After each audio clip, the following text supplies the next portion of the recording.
I moved to Atlanta on a Tuesday with 2 suitcases, a bruised heart, and a promise to myself that I wouldn't fall in love again anytime soon. The job was the reason, or at least that's what I told everyone. A marketing role at a fast-growing startup. New city, new routine.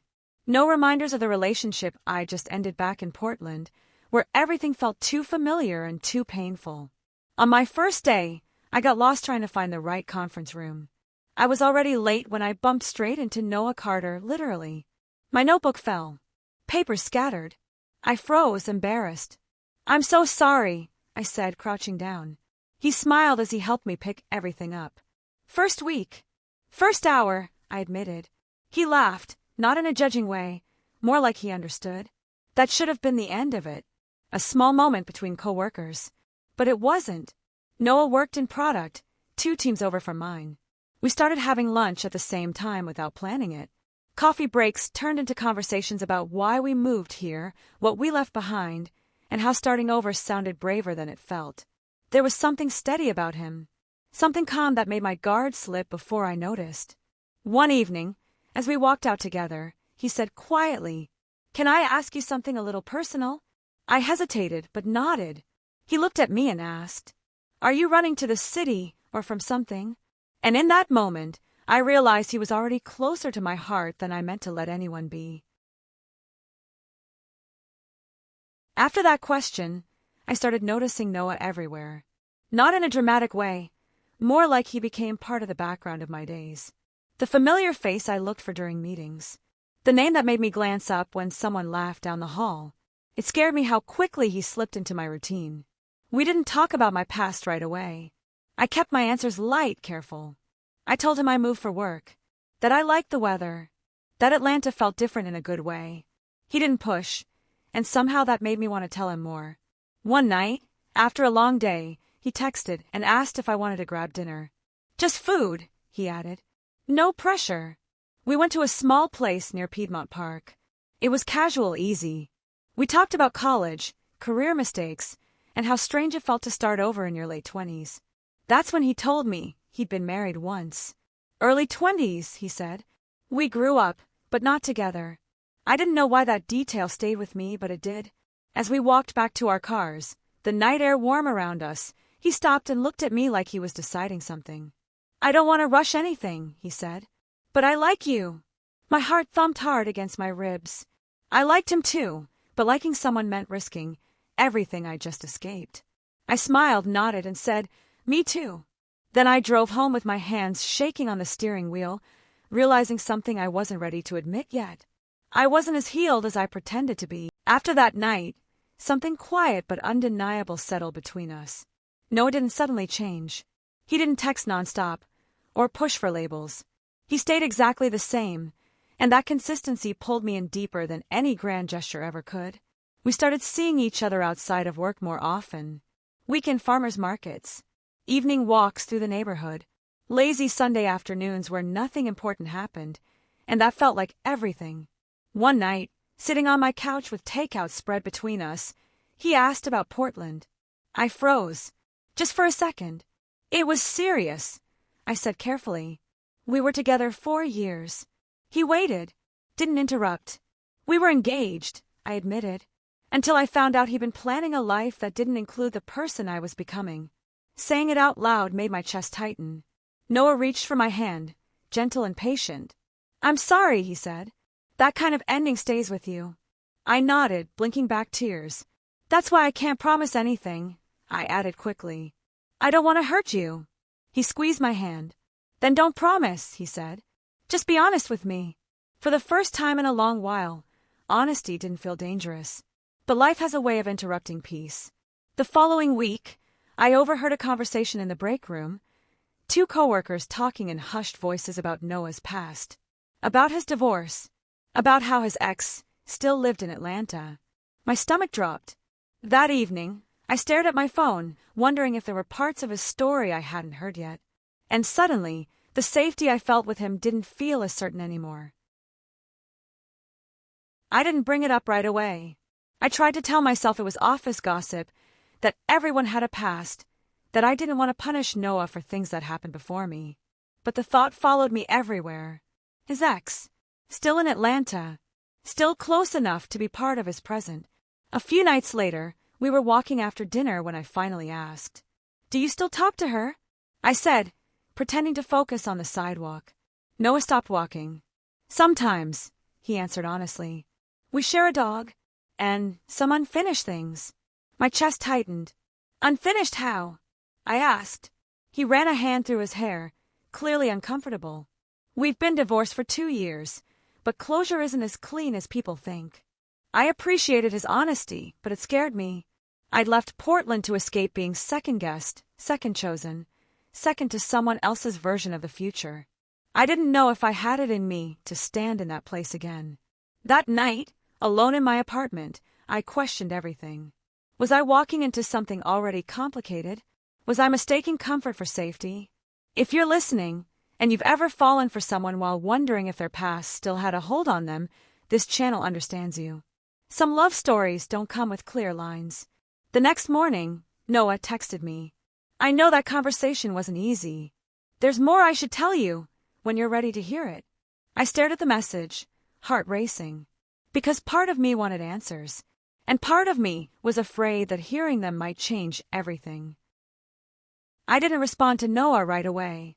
Instead, I went to work early and drowned myself in spreadsheets and emails, hoping routine would quiet the noise in my head. But every time my phone buzzed, my heart jumped. I hated that he had that power already. That evening, I finally texted back. "I'm ready. Tell me." We met at a quiet bar near the river, the kind with low lights and music that barely tried to be heard. Noah looked nervous when I arrived, tapping his glass like he was counting seconds. "She didn't just leave," he said after a long pause. "I did." I blinked. "You left her." He nodded. "We got married too young. I thought love was supposed to feel calmer. Less work. When it didn't, I panicked. I moved here for the job, thinking distance would fix things. But it didn't," I said softly. "No," he admitted. "It just made me realize what I lost. But by then it was too late." The words landed heavy between us. "So why date me?" I asked, my voice steadier than I felt. "If part of you is still there." He leaned forward. "Because I don't want to repeat the same mistake. I don't want to run when something real scares me." I wanted to believe him. God, I did. But trust doesn't come from words alone. It comes from time, from consistency, from choosing someone even when it's uncomfortable. That night, when he walked me home, he didn't try to kiss me. He just squeezed my hand and said, "I'll prove it, even if it takes a while." As I closed my door behind me, I realized something terrifying. I was already imagining a future where he failed, and I wasn't sure my heart could survive that again. The weeks after that conversation felt fragile, like we were both afraid of making the wrong move. Noah became careful in a way that was almost painful to watch. He checked in more, explained where he was without me asking, and never brushed off my questions. Part of me appreciated it. Another part wondered if trust should feel so managed. Then one afternoon, my manager called me into her office. "We're opening a small design unit in Seattle," she said, "and we want you to lead it." My heart skipped. Seattle had always been my maybe city. Close to the water. Creative. New.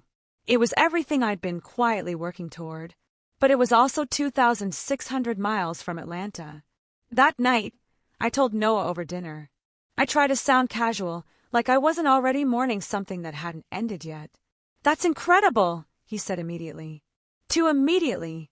His smile faltered a second later. "When would you go?" "In 3 months." Silence settled between us, thick and unavoidable. "I just moved my life here," he finally said. "I can't do long distance again." The word again hit me harder than I expected. "So that's it?" I asked. "You won't even try?" He looked torn, and for a moment I thought he might surprise me. Instead, he said, "I don't want to promise something I might fail at." I nodded, swallowing the ache rising in my throat. At least he was honest. But honesty doesn't make loss hurt less. That night, alone in bed, I stared at the ceiling and wondered why timing always felt like the villain in my love stories. Because now I had a choice. The life I worked for, or the man who felt like home, but might not follow me there. The next few days passed in a strange blur, like my life was happening underwater. At work, Everyone congratulated me, already talking about Seattle like it was a done deal.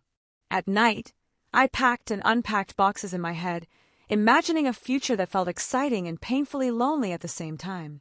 Noah and I didn't see each other for a week. Not because we were fighting, but because neither of us knew what to say. Then, on a quiet Sunday morning, there was a knock on my door. I opened it to find Noah standing there with a paper bag of coffee and pastries from the bakery I loved. His eyes looked tired, like he hadn't been sleeping either. "I didn't want us to fade out," he said. "I didn't want silence to make the decision for us." We sat on my couch, knees almost touching, the space between us heavy with unsaid things. "I'm scared," he admitted. "I'm scared I'll disappoint you, that I'll fall back into old patterns." "I'm scared too," I said, "but I'm more scared of always wondering what would have happened if we tried." He reached for my hand, squeezing it like an anchor. "What if we don't survive the distance?" he asked. "Then at least we loved honestly," I replied. He closed his eyes for a moment, breathing deep. "Okay," he said finally. "We try. No running." The relief hit me, so fast I laughed through tears. But as he pulled me into his arms, I felt something else underneath the hope. Because love is brave, but it's also fragile. And 3,000 miles can break even the strongest promises. Long distance didn't fall apart all at once. It wore us down slowly. At first, we were good at it. Scheduled calls, care packages, late-night FaceTimes, where we fell asleep looking at each other through screens. Noah even flew to Seattle the first month, standing at my apartment window like he belonged there. But real life crept in. Time zones stole our evenings. My new role demanded more than I expected.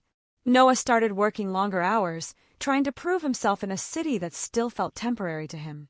Missed calls turned into shorter ones. "Tomorrow" became our favorite lie. Then one night, during a call that kept freezing, I told him about a male coworker who'd helped me through a brutal presentation. I didn't think twice about it. Noah went quiet. "I trust you," he said carefully. "I just don't trust the distance." The words stung more than anger would have. Weeks later, his visits became less frequent. Always a reason, always reasonable. And that almost hurt the most. One evening, after a long day, I realized something devastating. I had stopped reaching for my phone first. And when Noah finally called that night, his voice sounded far away, not because of the miles, but because something between us had shifted. "I need to ask you something," he said softly. My chest tightened before he even finished, because somehow I already knew the question was going to change everything. "I don't think I'm strong enough for this," Noah said quietly.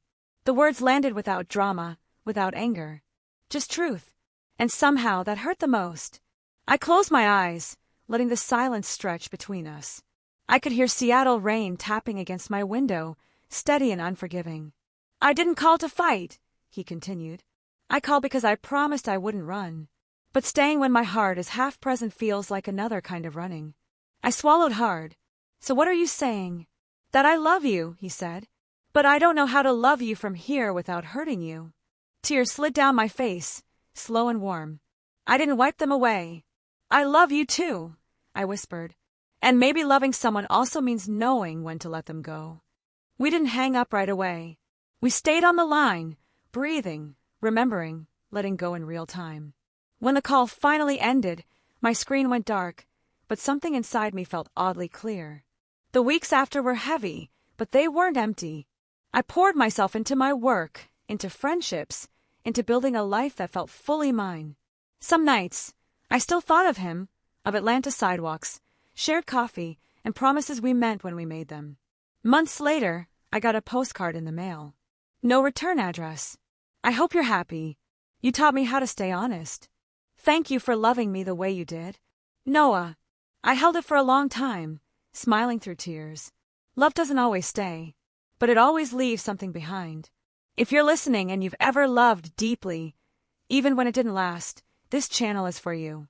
These stories exist because real hearts feel real things, and that matters. And maybe someday, somewhere, I'll love again. Not with fear, but with everything I learned from him.